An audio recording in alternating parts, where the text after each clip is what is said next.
Villa Serena es un residencial campestre ubicado en Montemorelos, Nuevo León, a un costado del río Pilón.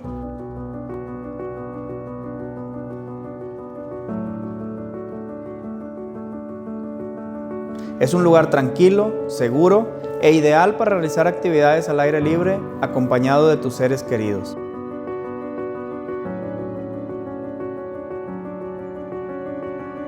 Villa Serena sale a preventa en primavera del 2022 y son solo 9 lotes.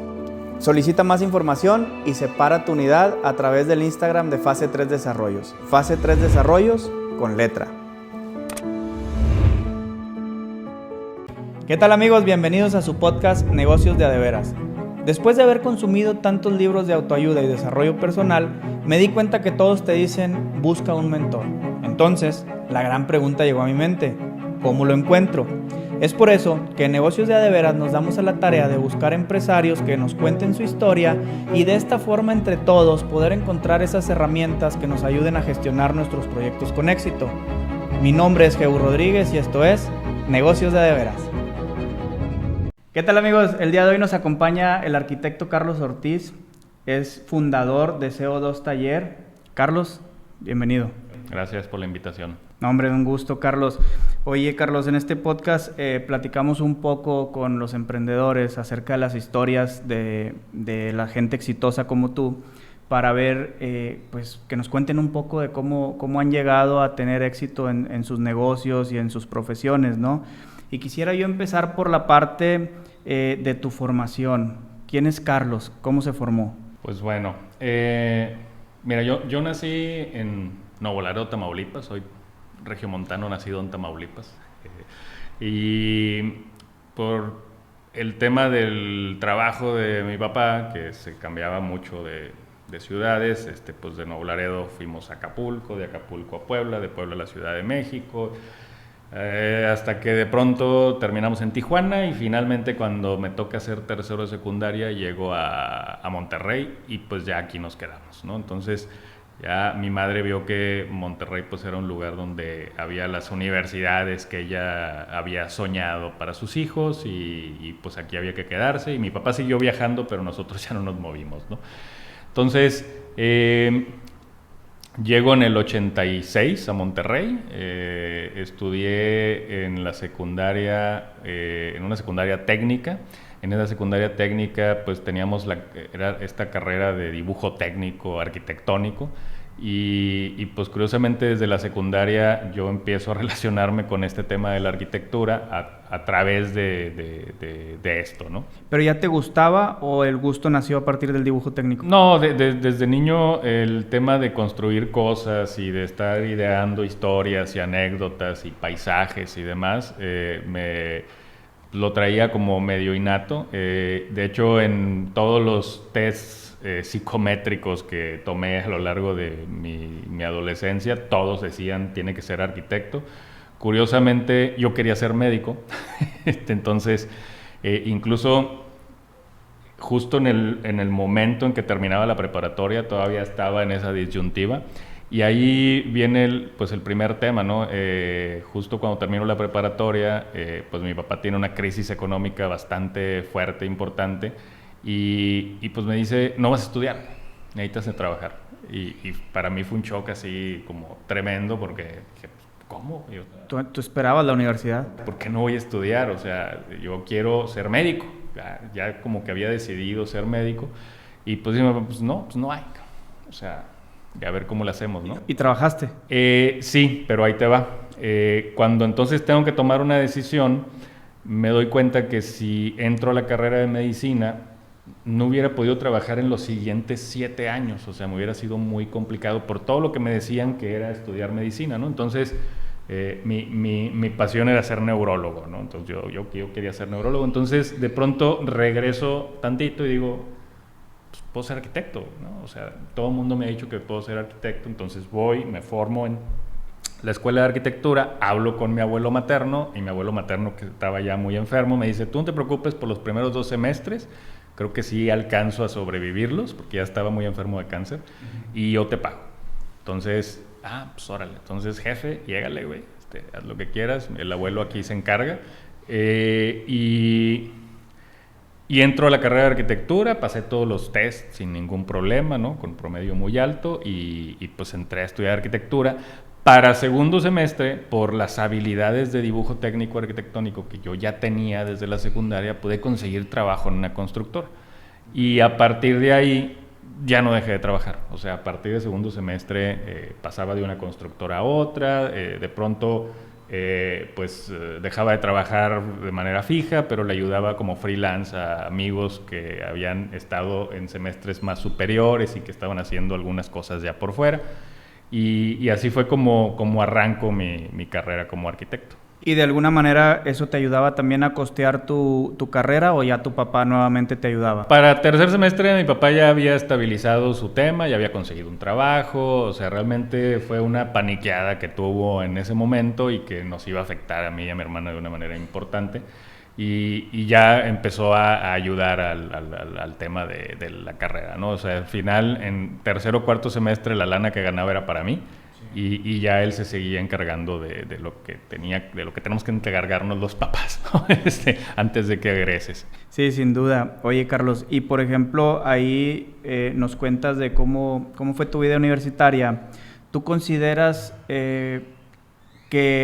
o cuál fue tu factor para llegar a la docencia? Porque pues una de tus pasiones es ser docente, ¿no? En el ramo de la arquitectura. Así es. Yo divido mi vida profesional entre ser profesor universitario y dirigir mi oficina. Y algo en la parte gremial, pero ya llegué a ser presidente del Colegio de Arquitectos, entonces ya le bajé un poco a eso porque alguien más ya se está encargando de eso, ¿no? Y eso lo haces por pasión, o sea, ¿te gusta la docencia? Pues todo, ¿no? Qué hueva hacer cosas sin pasión. Sí. Pero sí, y fíjate, bueno, yo estudié en la Universidad Autónoma de Nuevo León, la universidad pública más grande del norte del país. Creo que de alguna manera es para tranquilamente el 70% de la población la única manera de escalar socialmente, ¿no? El ingresar a una universidad como la UANL. Y le estoy muy, muy agradecido a la universidad. Entonces, recién había abierto el estudio, no se llamaba CO2, se llamaba 7X Taller de Arquitectura. Me topé en el Museo del Vidrio al director de la facultad, al arquitecto Guillermo Hua en ese tiempo, y pues así en una charla informal de vitrina a vitrina, me dice, oye, vente a dar clases, y yo, no, pero ¿por qué? Pues es que tú estás haciendo cosas interesantes, ya me dijeron, tal. Total, lo fui a ver a su oficina la siguiente semana, y yo empecé dando clases de historia de la arquitectura, porque lo que quería era leer todo lo que no había alcanzado a leer como estudiante. Entonces empecé dando clases de historia de la arquitectura, leí lo que no había leído en mucho tiempo durante un semestre, y los siguientes 4 semestres pues esa era mi materia, ¿no? Y después ya me involucré en los talleres de diseño, que pues es la especialidad en la que tenemos, ¿no? Entonces, sí, parte de mi tiempo pues se lo invierto a la UANL. Mucha gente me dice que por qué pierdo el tiempo ahí, que de cómo está la paga, y pues la hora me alcanza para un Starbucks. Y es que justo por eso la pregunta era si lo hacías por pasión, precisamente porque pues obviamente tú puedes generar mucho más dinero con la parte del diseño, de la arquitectura, que con la docencia, ¿no? Y ahí quiero yo como que nos expliques tus incentivos, porque tú estás en el centro de dos partes por alguna manera opuestas. En el desarrollo, el ser desarrollador, o las personas que son desarrolladores, que hoy en día hay cierto glamour en eso, que hay un tema aspiracional a que muchos jóvenes quieren ser desarrolladores, y muchos de ellos por el tema de los dineros, del lujo, etcétera. Pero estás también en la parte de docencia. ¿Por qué tú te has mantenido en esa línea de la arquitectura y no a lo mejor te has desviado a la parte del desarrollo meramente? Ok, la parte de la docencia pues tiene mucho que ver con este compromiso que creo tener yo con la UANL, pero también con un compromiso conmigo mismo de el ser profesor universitario te mantiene como con cierto heroísmo, ¿no? Entonces, cuando vemos un tema en el taller de proyectos, por lo regular son temas que difícilmente como oficina podríamos realizar, ¿no? Ahorita, con los 20 y tantos años que tenemos y la experiencia que tenemos, llegar a temas de escala ciudad, se tarda, ¿no? Esta parte. Y entonces lo que estamos analizando en el proyecto final de carrera de mis alumnos, pues son temas que me apasionan mucho y entonces, de alguna manera, quien más aprende soy yo con todas las investigaciones que ellos hacen, ¿no? Te pongo un ejemplo. El semestre pasado, los alumnos hicieron un proyecto de intervención en la colonia Independencia, pero como nunca antes se había hecho, ¿no? Porque normalmente todos los proyectos de intervención en la colonia Independencia buscan barrer con la colonia Independencia y luego hacer otra cosa, ¿no? Y entonces el proyecto fue investigar todas las opciones de crédito a las que una persona puede acudir y cómo aplicarlas en los mismos habitantes de la Independencia, ¿no? Y entonces hicieron un peinado manzana por manzana para ver qué casas aplicaba un crédito Fobiste, cuál aplicaba el crédito para autoconstrucción, cuál aplicaba tal, cuáles terrenos podía hacerse un desarrollo inmobiliario de bajo impacto para vivienda asequible. Y al final la idea del proyecto pues fue mantener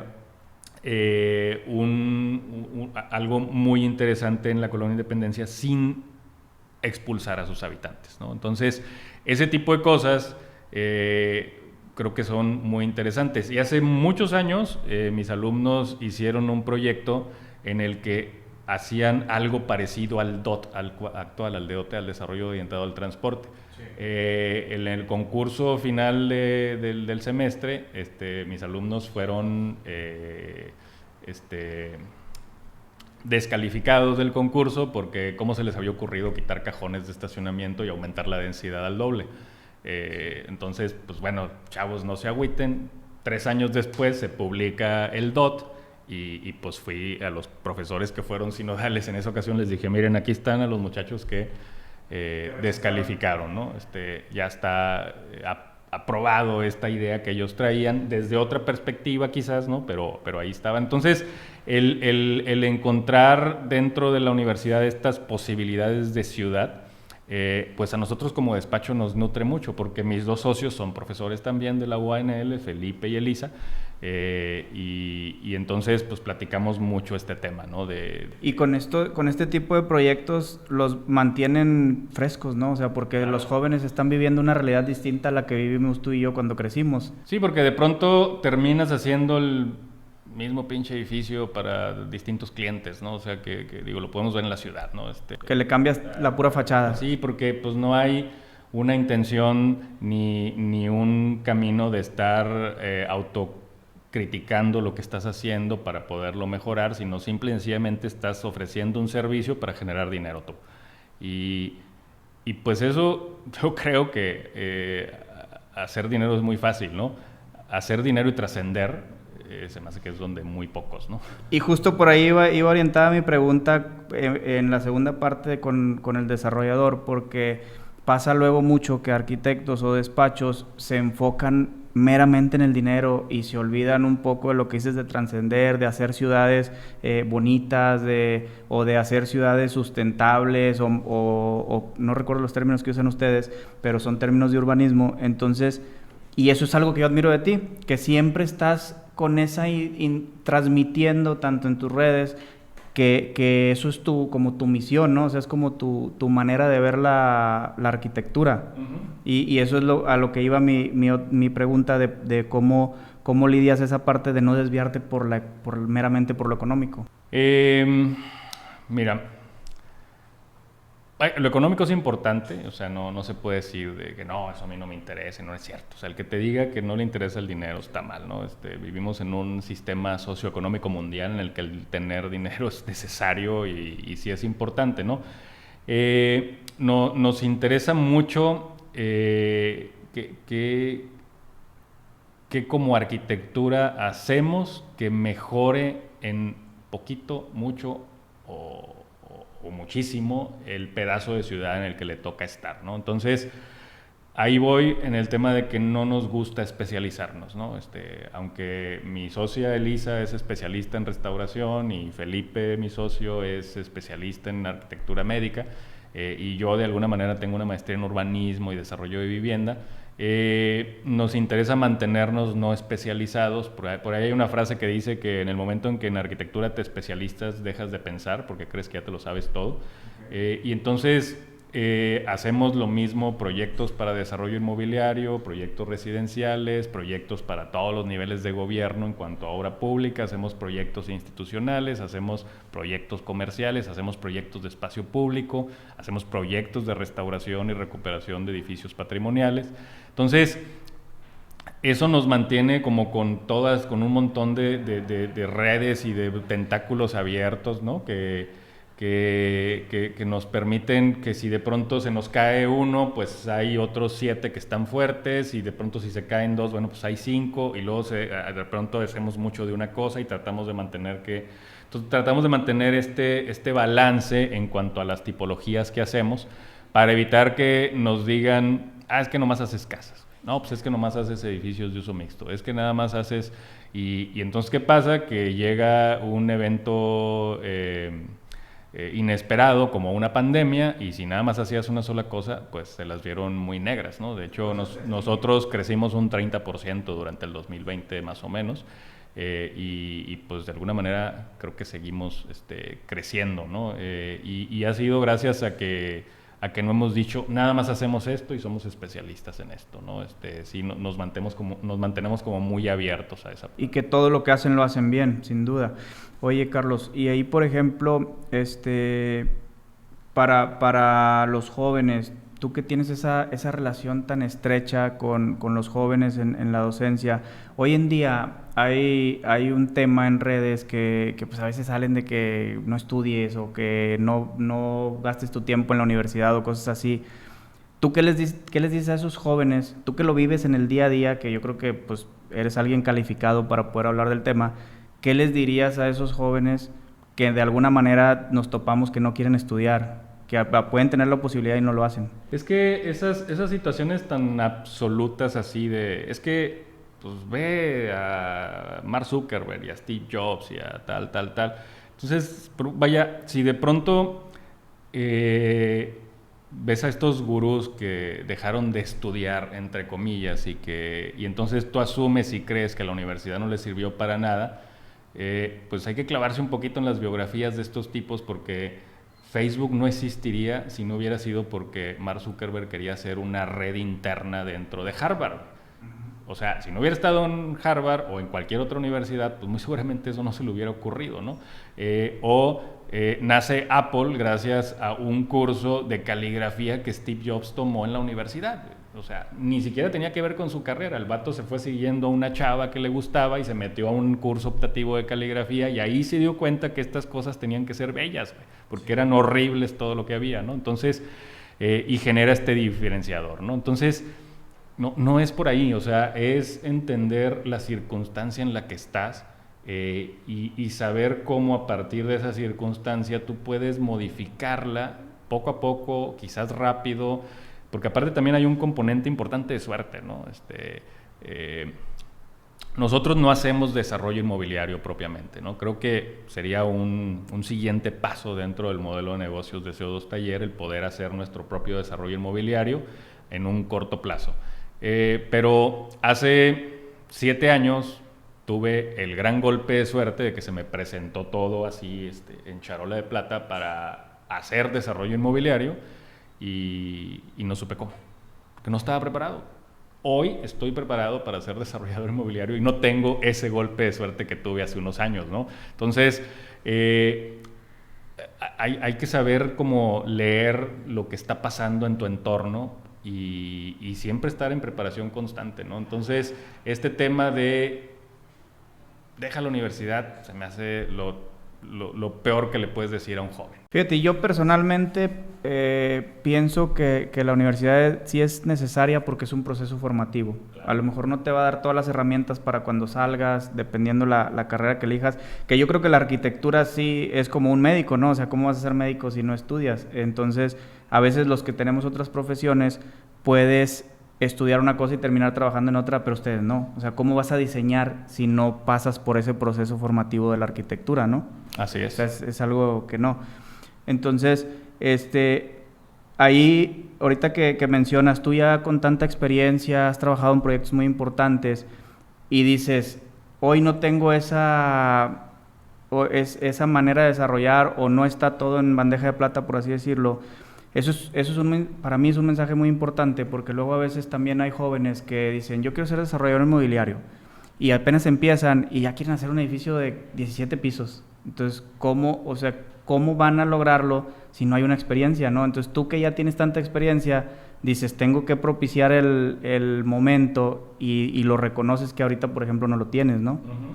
Entonces, eso es un mensaje así como muy claro para la gente de que se preparen, de que hagan las cosas bien. Sí, mira, a mí me toca trabajar mucho cuando estoy estudiando la carrera y ahí uno me sentía que pudiera emprender, o sea, sentía que me faltaba mucho más preparación y decidí buscar pues a los mejores arquitectos de ese momento para ver si podía conseguir trabajo con ellos y logré entrar al despacho de Tito Camargo.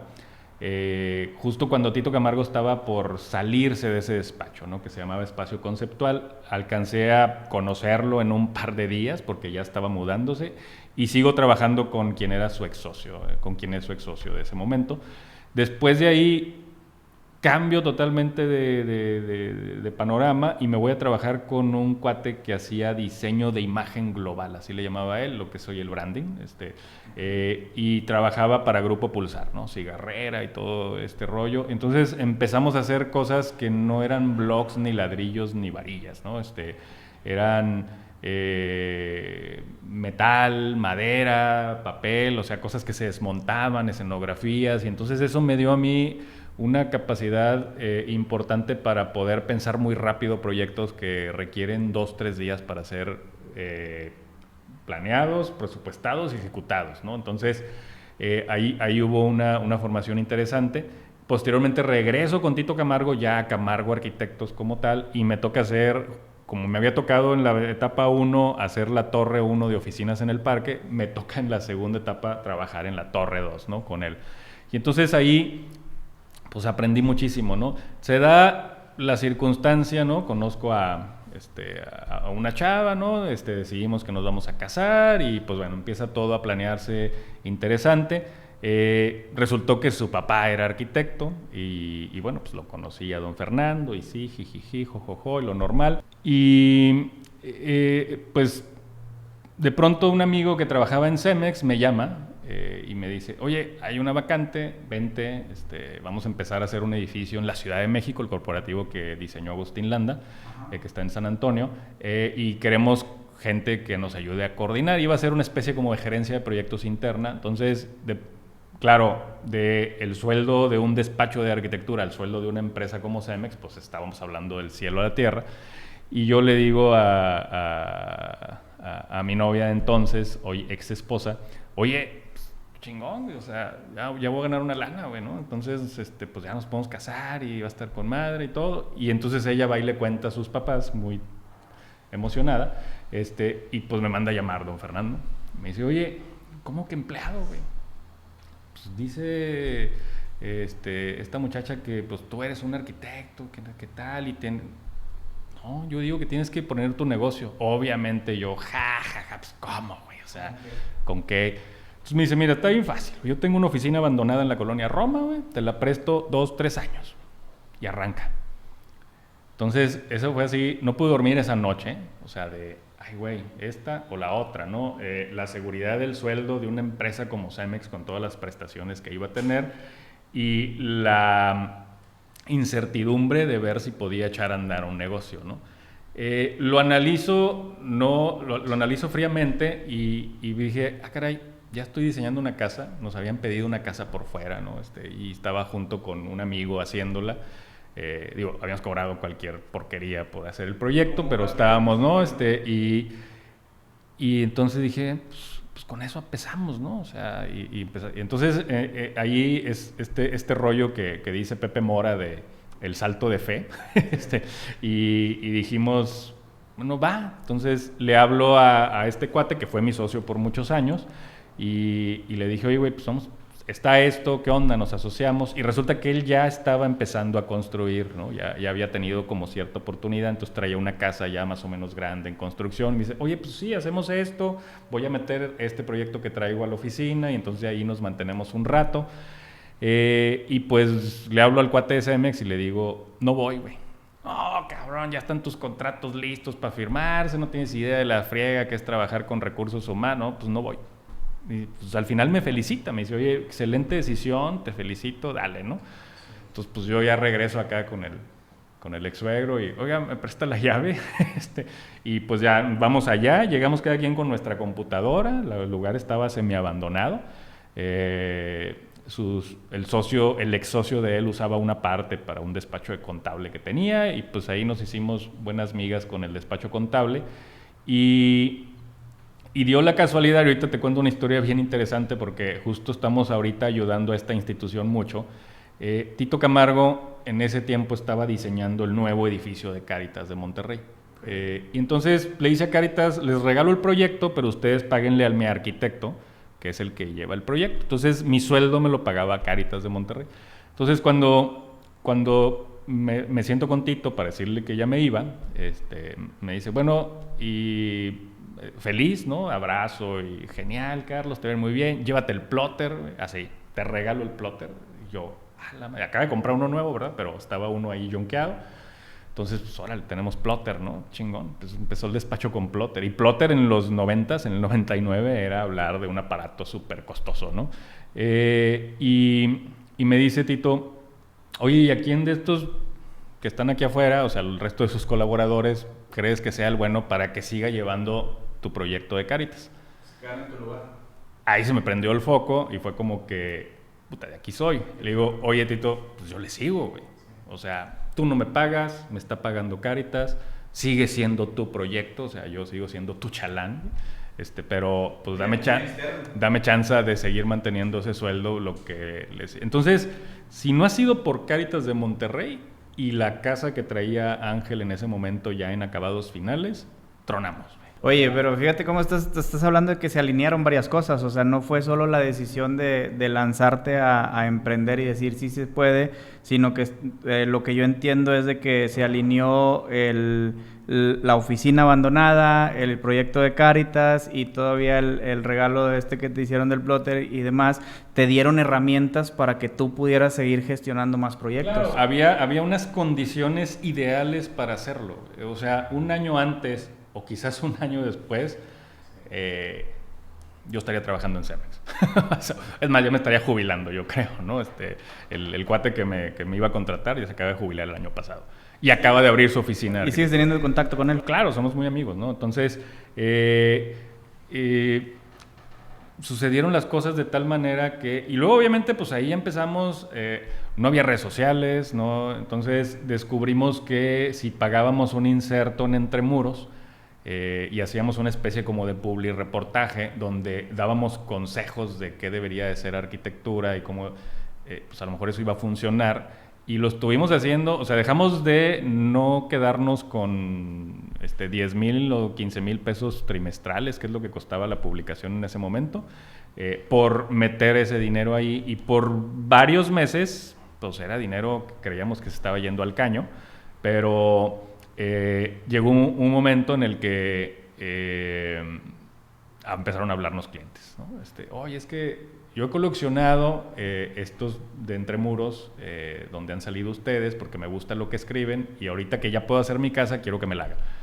Entonces en este tema de los pues es que en este tema de los negocios es mucho sembrar, ¿no? Y a veces se te ocurre sembrar un olivo y entonces el olivo te va a dar aceitunas hasta dentro de 50 años, ¿sí? Entonces siempre yo busco estar como en constante movimiento, conociendo gente y no me les acerco a venderles arquitectura, me les acerco en plan de establecer alguna relación por cualquier otra cosa, ¿no? Llámese un hobby, sí. No sé, ¿no? O temas de activismo, que de pronto de ahí también han salido clientes, ¿no? Y incluso la misma universidad, o sea, quienes me han dicho, ¿cómo pierdes tu tiempo dando clases? Le digo, güey, pues tranquilamente de 5 años para acá, el 15 o 20% de mis clientes son mis exalumnos. Entonces, así como, ¿cómo? Pues porque son alumnos a los que les di clase hace 15 años y ahorita son el brazo derecho de no sé quién, o el brazo izquierdo, o están abajito del brazo derecho, y entonces, pues no falta que necesitamos más despachos, y entonces este cuate se acuerda de todo lo que habíamos platicado en la clase, y, déjame le hablo a mi profesor. Y eso que dices, una, te mantienes vigente, y la otra que dices, estás sembrando, entonces al estar sembrando, pues se dan precisamente esos frutos porque te pones como un referente para ellos, porque siempre el profesor pues tiene una jerarquía con los alumnos y siempre es quien les enseña a ellos, ¿no? Entonces, de alguna manera ellos, como su primera opción o una de sus mejores opciones siempre van a ser tú, porque te respetan. Así es. Sí, entonces, y es parte como de lo mismo que hablábamos del entorno de la universidad, ¿no? De cómo sí hay una importancia de una comunidad ahí con ellos. Sí, cometimos un error muy grave mi socio anterior y yo, porque se dieron las cosas tan bien que nos dedicamos 100% a tratar de hacer arquitectura, ¿no? Y entonces vamos a producir, y buscábamos entrar a premios, y buscábamos que se publicara la casa, y no nos importaba gastar en concursos un concurso que ganamos, habíamos gastado como 250,000 pesos y el premio eran 120, ¿no? O sea, eso no era negocio, ¿no? Definitivamente no.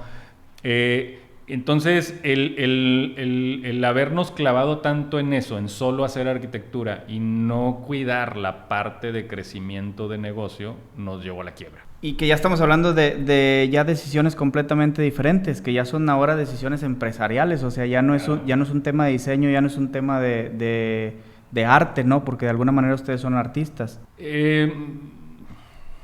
Bueno, pues hay quien lo quiere poner así, ¿no? Pero podría ser. Pero es un tema de empecinarte con esto que estás produciendo como soluciones para que alguien tenga una mejor calidad de vida con sus espacios, y se corre el riesgo de que se te olvide que también te tiene que dar de comer y que también tiene que generar y mantener ciertas cosas alrededor de... O se corre el otro riesgo, ¿no? De que te valga madre totalmente lo que te enseñaron en la escuela que tenías que producir para bienestar de la comunidad y te interese solo hacer dinero, ¿no? Entonces, hay que mantener un balance importante en eso, y ese balance no lo mantuvimos y me costó muy cañón el aprendizaje de ahora sí tenerlo, ¿no? Fue en el 2013, fue una caída así de creer que estábamos en la punta del Everest y de pronto llegar al fondo del mar. Fue impresionante, sobre todo porque era un razonamiento muy estúpido el que tenía yo en ese tiempo, porque nunca tuve hijos con mi primera esposa. Primero porque pues yo decía, es que no tengo nada para darle a los hijos, entonces espérate y espérate y espérate, y luego después ella fue la que no quiso tener hijos y pues total, ¿no? Nos divorciamos y ya. Pero a mí me agarra la quiebra con el nacimiento de mi segunda hija, ¿no? Entonces yo estaba en el Hospital San José, en la caja, y ¿cuánto es X, no? No pasa, señor. A ver, túmbale 1,000 pesos, otros 1,000, ya pasó. En ese momento dije, no voy a volver a pagar ese dinero nunca, o sea, me está yendo muy mal.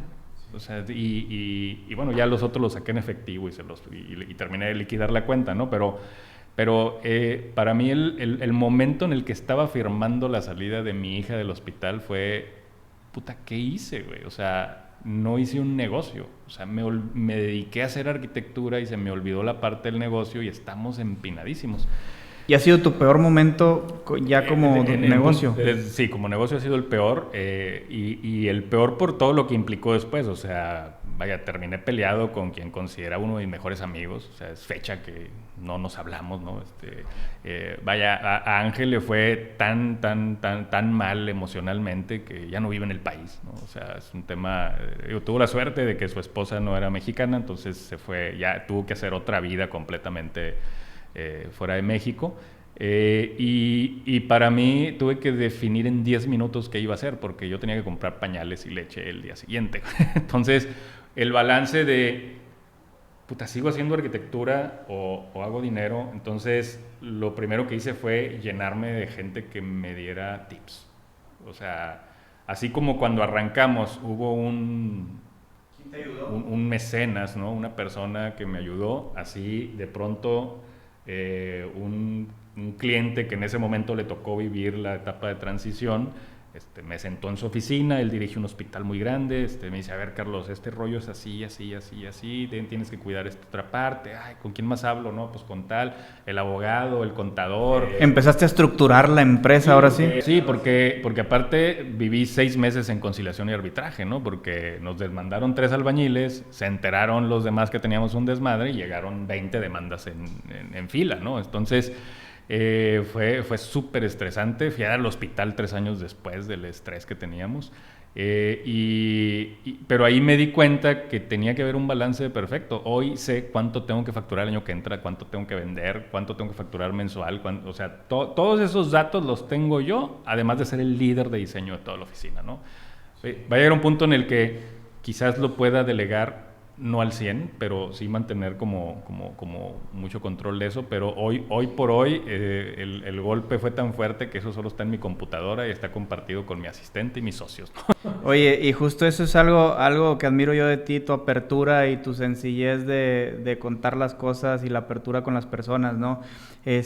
Porque todo el mundo contamos las ganadas. A todos nos gusta contar las ganadas, pero las perdidas, pues no todos. Fíjate que la volví a tener muy fácil cuando quebramos, porque pues justo estaba yo en este estrés de que me había nacido mi hija, Sebastián tenía 1 año y medio, ¿no? Entonces acaba de regresar de Europa, de terminar mi maestría, ¿no? Que esa fue una beca que me dio la universidad para poder hacer mi maestría en Barcelona.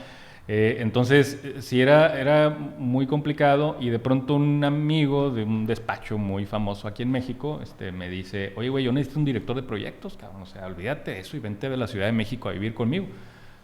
Esto fue así como a trabajar conmigo, ¿no? Y pues acá te rento uno de mis depas o te lo presto en lo que te alivianas y olvídate. Entonces fue así como otra vez Cemex, ¿no? Se volvió a aparecer y, güey, no batalles, güey, acá hay chamba de director, güey. O sea... Era como tu diablito. Sí, fue como...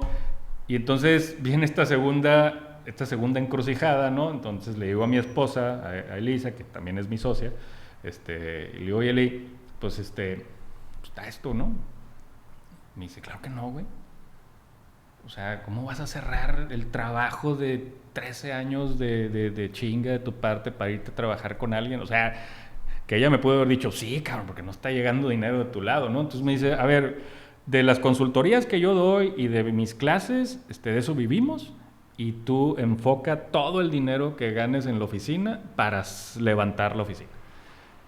Y entonces fue así como, literalmente de 1 año la casa la mantenía Elisa al 100%, porque todo lo que entraba era para pagar demandas, para pagar deudas, para, obviamente, los sueldos, y todo ese tipo de cosas. Y luego pues teníamos estas subidas y bajadas, ¿no? Y fue un momento en el que yo tuve mucha apertura para escuchar a todo mundo, ¿no? O sea, por ejemplo, uno de mis grandes mentores es Juan Carral, es 10 años menor que yo. O sea, cuando conocí a Juan estaba yo pasando por esa situación y me dio un montón de consejos, ¿no? Entonces, lo mismo aprendo de gente de mi edad, de gente mucho más grande que de gente mucho más joven, ¿no? Y, por ejemplo, ahí, en ese momento de quiebre, cuando tú dices, bueno, empecé a buscar, o más bien que se generaron esas relaciones nuevamente, pero tú ya las buscaste, o sea, tú ya de una manera consciente dijiste, necesito rodearme de personas así. Fíjate que eso ya lo había entendido yo antes, pero no lo hacía estructurado. O sea, se daba de una manera muy natural y pasaba, ¿no? El primer brinco que tuvimos fue allá por el 2007.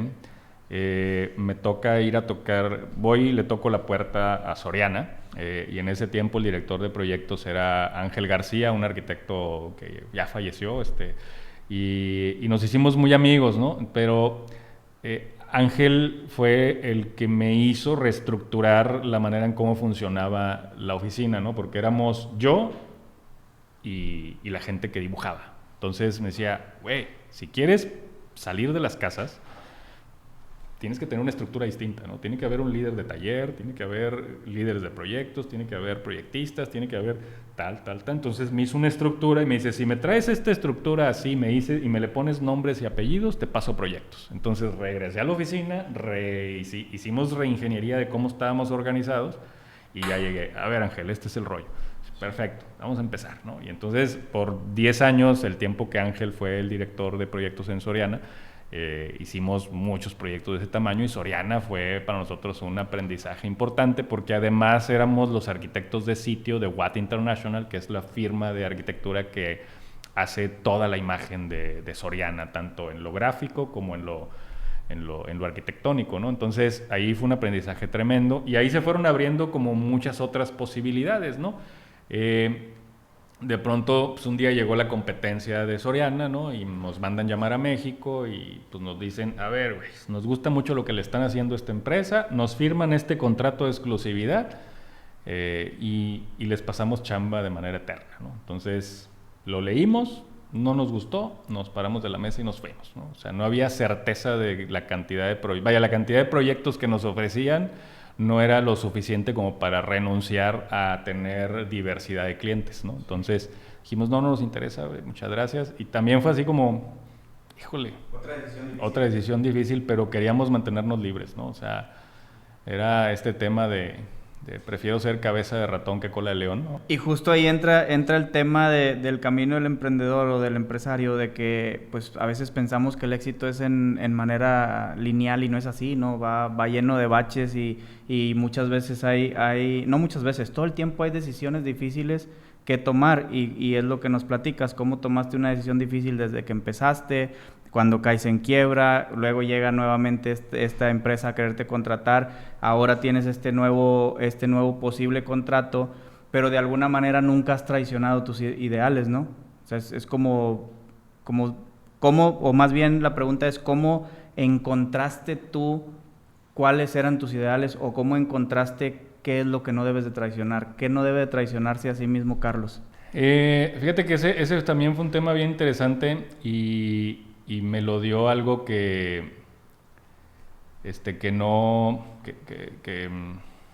¿cómo ponerlo? Que pareciera que debería darte lo contrario, ¿no? O sea, en el momento que tuve hijos, o sea, no fue, híjole, yo necesito hacer lo que sea suficiente para tener mucha lana para darles todo lo que ellos necesitan.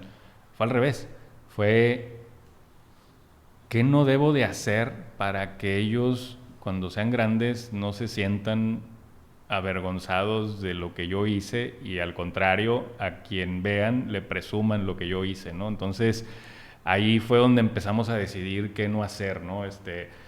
Hoy, por ejemplo, la arquitectura residencial, pues por lo regular el cliente va a buscar arquitectura contemporánea, ¿no? Estas cajas blancas con vidrio, tal, pero en aquel tiempo pues todavía había clientes que buscaban esta arquitectura clásica que no nos interesa hacer. Paradójicamente restauramos arquitectura clásica, ¿no?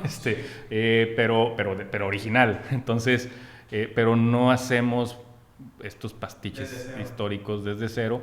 Y una vez llegó un cliente y pues yo no sé por qué quería que a fuerza hiciéramos su casa. Y oye, es que este puede ser un nuevo modelo de negocio. Y le digo, es que es un modelo de negocio que a mí no me interesa, güey. O sea, es como si tú llegas a la tienda Nike y les pides unos Adidas Running, ¿no? Y pues el güey de Nike te va a decir, güey, es que pues, Adidas está allá a la vuelta, güey, ¿no? No, pero a ver, véndeme tú unos Adidas, cabrón, pues es un modelo de negocio también, pues no, güey, o sea, ¿por qué voy a revenderlo de mi competencia? Entonces, es un poco lo mismo, ¿no? Entonces, ahora que me ha tocado dar conferencias en universidades, la titulo Arquitectura y Ciudad, ¿no? Porque nos gusta mucho analizar qué beneficios le aporta a la ciudad, así sea poquitito, lo que hacemos como arquitectos, ¿no? Y de alguna manera, es mi percepción, pero salvo tu mejor opinión, ¿tú crees que los desarrolladores ahora se están enfocando más en eso, en hacer buenos desarrollos y en mejorar el espacio de sus zonas? Yo creo que no. No, fíjate, es que hay un error garrafal en cómo se está gestionando la ciudad. O sea, no es obligación del desarrollador hacer ciudad. es obligación del desarrollador hacer dinero, es obligación hacer productos para vender y que esos productos para vender le generen a sus inversionistas un retorno. Es obligación de la comunidad, representados en la autoridad, dictar las bases para hacer ciudad. Y ahorita el grave problema es que se está dejando en el desarrollador, a partir de las leyes del mercado, que nos digan cómo tiene que ser la ciudad. Y las leyes del mercado son salvajes, güey. Sí, o sea, nadie le preguntó a Blockbuster si quería desaparecer, güey. Simplemente, adiós de la faz de la tierra, llegó Netflix y le hizo pedazos. Entonces, lo mismo sucede con la ciudad. O sea, un error en la interpretación de las leyes del mercado nos puede costar a todos. Terrible, ¿no? Entonces, creo que el desarrollador necesita una guía para que pueda hacer buena ciudad y siga recibiendo los rendimientos que tiene que hacer. Un ejemplo, ahorita estamos trabajando unos proyectos en Distrito Tech. El plan parcial de Distrito Tech creo que es lo que debe de replicarse en toda la ciudad. Está bien interesante. Te dicen dónde puedes hacer alta densidad. Si quieres duplicar esa densidad, ¿cuánto tienes que aportarle al fideicomiso del distrito para que ese dinero se invierta en tu mismo distrito, no se vaya a las arcas municipales? Y hay una serie de reglas para que el edificio pueda convivir con la ciudad. Cuando los clientes lo vieron, dijeron, oye, pues qué chingón, güey. O sea, así de sencillo. Yo dije, no, pues se van a asustar y se van a querer ir al centro donde está libre todo, ¿no? Pero no, está buenísimo, güey. O sea, y aparte la lana que voy a aportar se va a invertir en mis banquetas y en mis árboles y en mis calles. Pues sí, güey, esa es la idea. Entonces, no está todavía publicado el reglamento de Distrito Tech, ya falta nada más ese paso, pero creo que en el momento en que quede publicado, el Distrito Tech se va a convertir en el gran modelo de cómo la ciudad debe funcionar. Va a ser el referente de Monterrey. Claro, y lo mismo está pasando en Centrito, ya está en consulta el plan, lo mismo está pasando en las calzadas, entonces ese creo que puede ser un referente importante de cómo hacer ciudad, donde, ok, desarrollador, tus intereses son estos, se respetan, pero los intereses de la ciudad son estos, ¿no? Entonces vamos a hacer que convivan y no, órale, ahí están los lineamientos libres, díctanos qué hacer. Y esa es una creencia errónea que incluso yo tenía, por eso quise mencionarlo, porque yo sí lo veía así, como que los desarrolladores eran quienes estaban haciendo eso. Es que si como desarrollador te toca tomar la decisión, jamás vas a dejar ir la lana.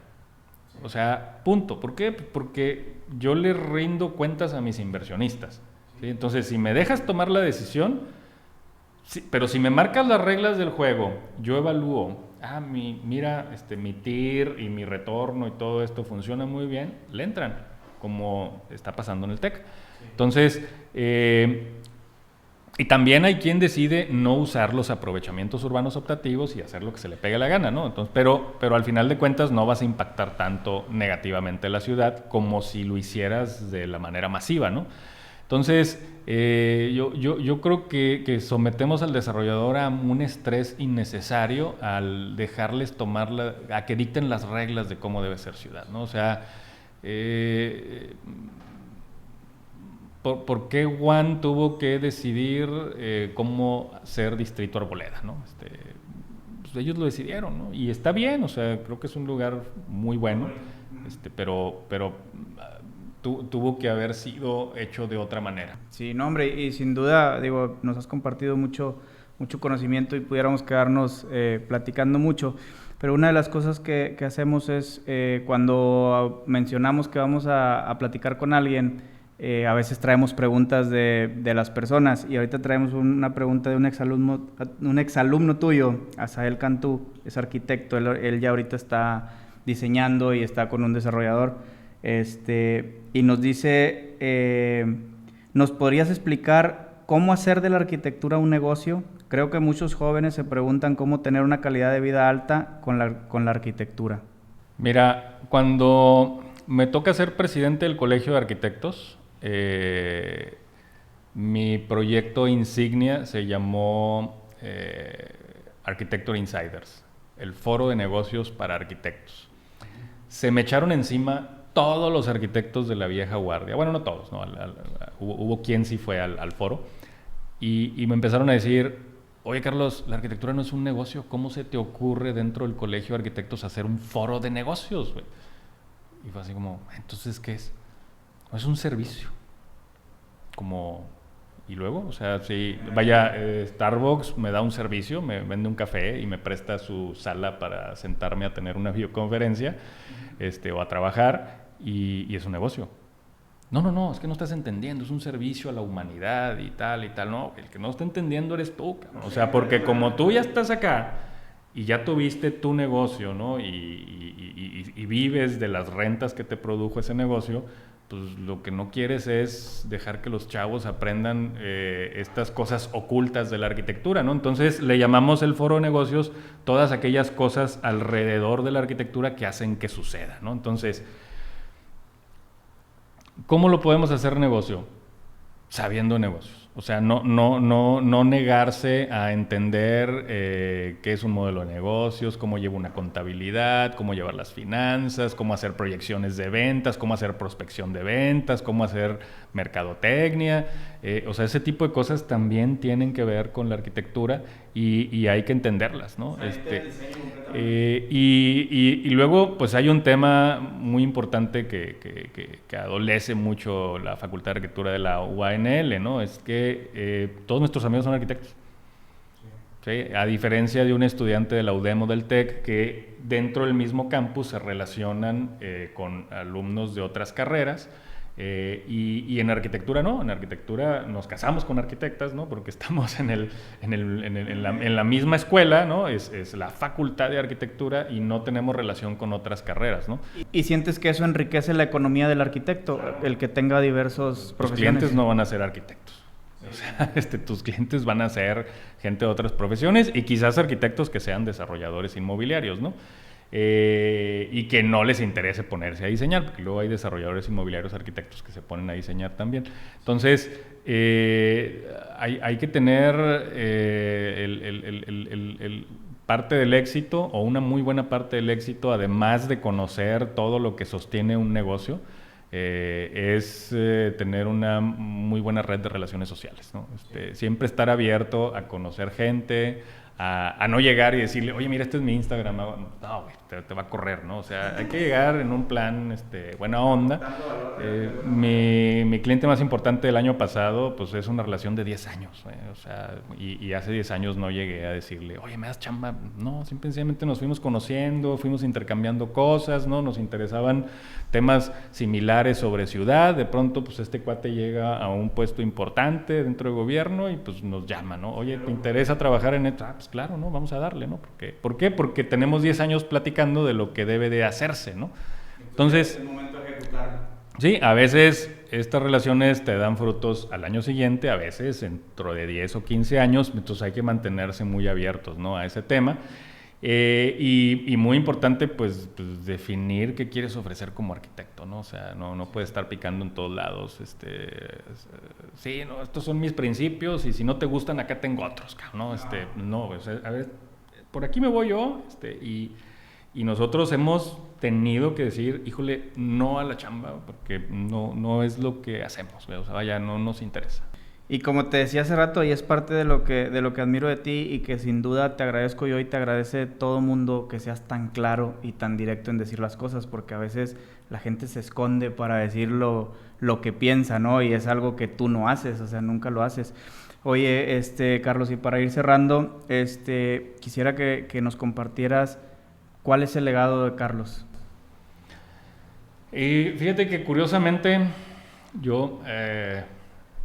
como ya estoy por llegar a mis 50, de pronto te pones a preguntarte eso como más seguido, ¿no? Como que ya estamos llegando poquito más del medio tanque. Y yo creo que el legado y por eso no voy a dejar de dar clases nunca, el legado que puedo dejar es a través de mis alumnos. O sea, en la medida en la que yo pueda contagiar a más gente de hacer las cosas bien por la ciudad, es en la medida en que el legado va a ser más grande. O sea, porque podré hacer 80 muy buenos edificios a lo largo de mi vida, no le van a hacer ni cosquillas a la ciudad. O sea, sí, van a mejorar su entorno inmediato, quizás algunas cosas como de más contexto, ¿no? Pero el legado se vuelve muy mínimo a que si yo lo que pensé en estos edificios se lo contagio a 20 alumnos cada semestre y luego otros 20 y luego otros 20 y así nos vamos y ahorita pues ya llevo 22 años dando clases donde creo que he contagiado a uno que otro. Yo esperaría que ese fuera como el gran legado, ¿no?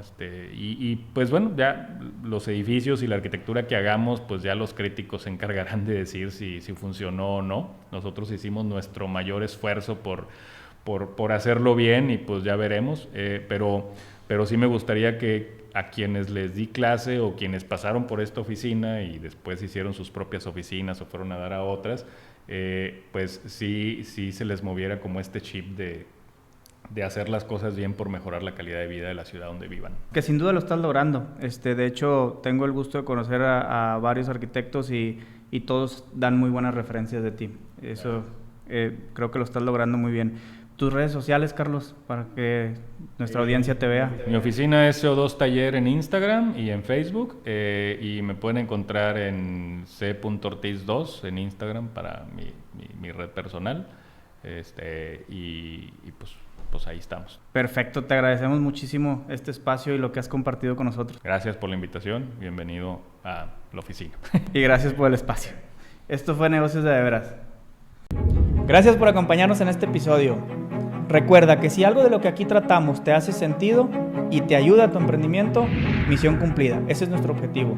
Déjanos en los comentarios cómo podemos mejorar nuestro contenido, o si tienes algún tema que te gustaría escuchar en específico, nosotros nos daremos a la tarea de buscar a ese experto para que nos ayude con ese contenido. Te esperamos en nuestro próximo episodio.